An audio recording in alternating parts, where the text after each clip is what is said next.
The most important thing you need to achieve in a portrait is to capture the right facial expression. Beyond just the likeness, it's the expression that shows us something about our subject's personality and inner life. And it's this emotional quality that people really respond to when they see a portrait. So in this demonstration, I'm going to show you how to paint the facial feature that's the real key to capturing someone's expression. My model for this portrait will be Naomi in this wonderful blue beret. As well as being the most important thing, capturing the right expression is also one of the most challenging things we need to achieve when portrait painting. If a client is ever unhappy with one of my portraits, it usually has to do with the expression. So I hope I'll be able to capture something of Naomi's character in the time I have available. Let's see how I get on. After mapping out the head, I'm first blocking in the main areas of light and shadow. Then here, I'm blocking in the whole of the mouth area as a single shadow mass, from the top of the upper lip all the way down to the shadow just under the lower lip. Now we're told that the eyes are the windows to the soul. This is because when we first look at someone's face, we're immediately drawn to their eyes. But when we read their expression, we subconsciously take in all the muscles of the face, and it's actually the mouth that's the most expressive feature. Right, here I'm placing the left corner of Naomi's mouth. And do you see how even in these early blocking stages, this tiny adjustment completely transforms her expression and makes it look as though she's smiling.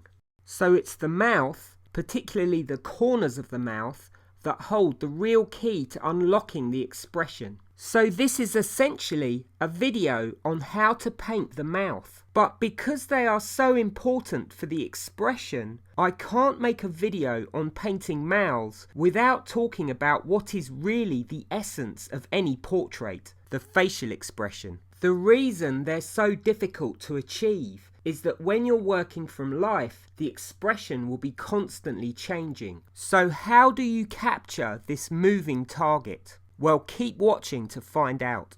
I've now blocked in all the larger shapes that make up my subject. At this stage, I'm treating the whole of the mouth area and the surrounding muscles as a single shadow mass. But here, I'm placing a light shape for the lower lip, which divides the mouth into two shadows, one for the upper lip and another shadow just below the lower lip. Notice how I haven't drawn any outlines around the lips. All the shapes are still broad and simple, and it's already starting to resemble Naomi. This is because the likeness depends on the placement of the larger light and shadow shapes before you add any details. No amount of refining will make a portrait more like your subject if the larger underlying shapes aren't placed accurately. You also need to pay close attention for any changes in expression, even in these early stages, because the facial expression can affect all the muscles of the face. Therefore, it will also affect the larger underlying shapes.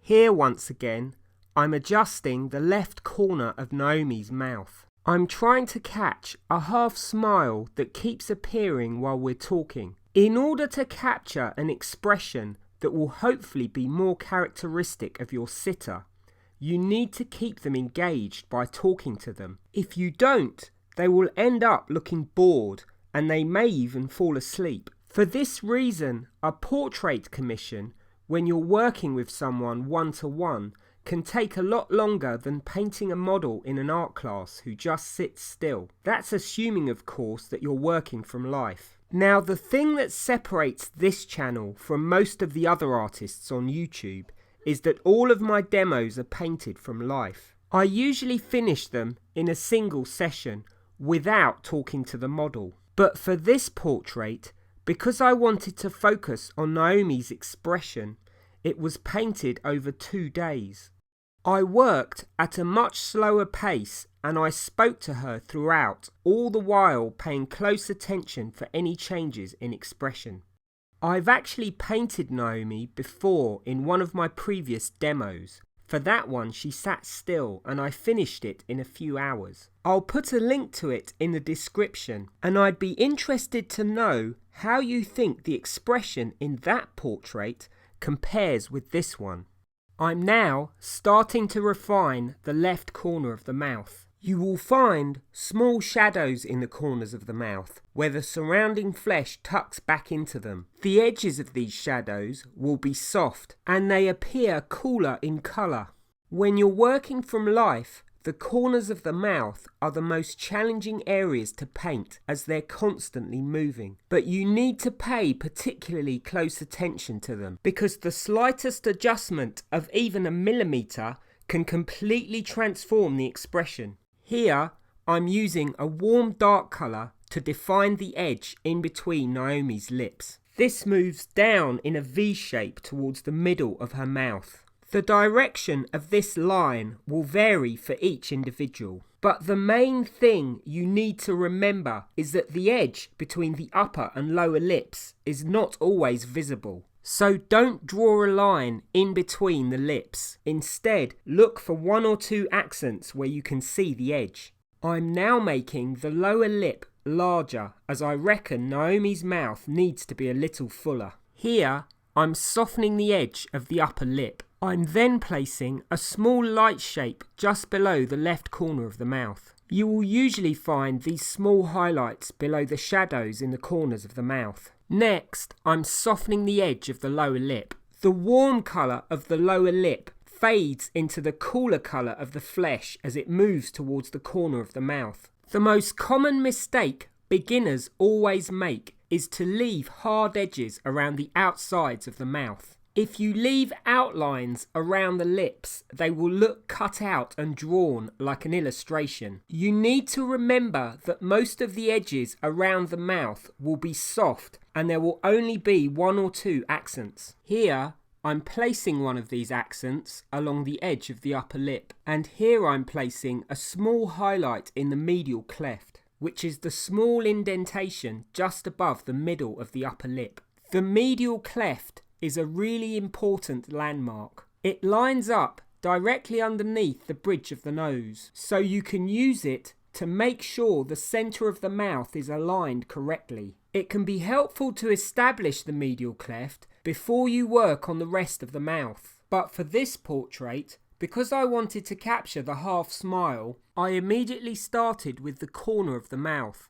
I'm now placing a small highlight on the lower lip. I'm then refining the edges of this highlight, and the mouth is really starting to take shape. So next, I'm going to do more work on the eyes. If I want to finish a portrait quickly and the model is sitting still without talking, I will usually try to establish the eyes before working on the mouth. I can then check to see how the corners of the mouth line up underneath the irises. But when I'm trying to capture an expression, I'll develop all the features at the same time, moving back and forward between the eyes and the mouth each time the expression I'm after appears. As well as the mouth, other features to look out for are the eyebrows and the area just above the bridge of the nose, which will move when your sitter frowns. The folds of skin either side of the nose will also move when your sitter smiles. But these changes in expression will be fleeting, so you need to be able to catch them quickly each time they appear. Here, I'm trying to indicate the right corner of the mouth, as the half smile I'm trying to capture has just reappeared. But in the next moment, the smile has gone. So once again, I'm moving back to the eyes. I'd like to point out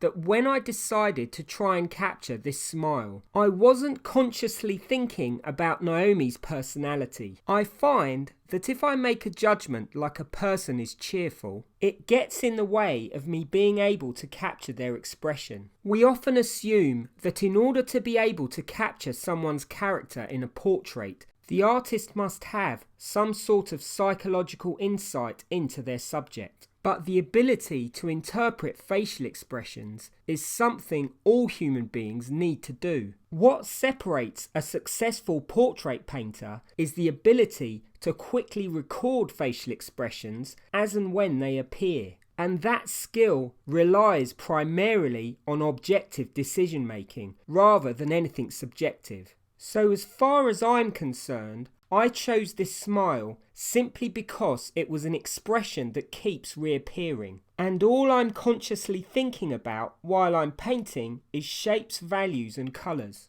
Right, now the smile is back again, so I'm doing more work on the mouth. The expression changes so quickly that sometimes I have to work from memory, but I have a good idea where the right corner of the mouth should be, because the mouth is usually parallel with the eyes. Now the features won't always be parallel with each other, particularly as some people have crooked smiles. But when you're working from life and your sitter is constantly moving, it's really easy to make the features crooked even when they are parallel with each other. So it's important to keep checking their alignment.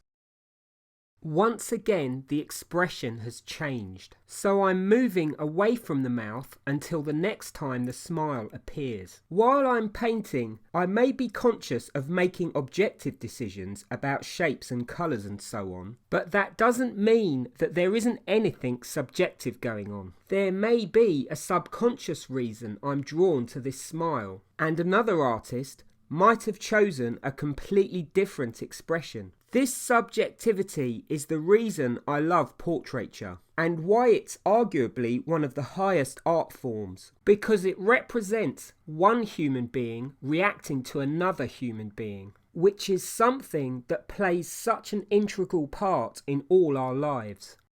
I also believe that because it involves an interaction with your subject, it's really important to paint portraits from life, particularly if you're working on a commission. You can definitely capture great facial expressions and paint fantastic portraits working from photos. This is an art in itself and the subject for a future video. But at the end of the day, with a photo, you're stuck with just one expression. When you spend more time with your sitter, watching their expression change, I reckon you have a greater chance of capturing something that more accurately represents their character, an expression their family and friends will see and say, yes, that's them. Right, here I'm having another go at finishing off the right corner of the mouth. I'm placing a warm dark accent in the corner of the mouth. The edges of this dark accent now need softening. But as I'm softening it, I've managed to move the corner of the mouth by just a millimetre. And do you see I've completely lost the smile? This is why the mouth is one of the most difficult features to paint. As John Singer Sargent once said, a portrait is a likeness in which there was something wrong with the mouth. There are countless other videos on how to paint the mouth, but none of them talk about how expressive the mouth is and how easy it is if you make the slightest mistake for the expression to slip from your grasp. After finding the right corner of the mouth again, I think I've managed to rescue the smile. I mentioned before that all of my previous demos were painted in a single session, so I didn't really have time to focus on the facial expression. But this one was painted over 2 days. Hopefully, in that time, I've been able to capture something of Naomi's character in it, or at least make her look a little more cheerful. What do you reckon? How does it compare to the other version I did of her in my previous video? Right, here I'm making a few last adjustments to the right corner of the mouth, softening the edges around it a little more. And there I think I finally have it. Each of us may see something different in this expression. These interpretations, based on the non-verbal cues that we see when we read someone's face, are where the real interest lies in a portrait. So while there are many aspects to creating a successful painting, like colour harmony and design, the most important thing in a portrait is the facial expression.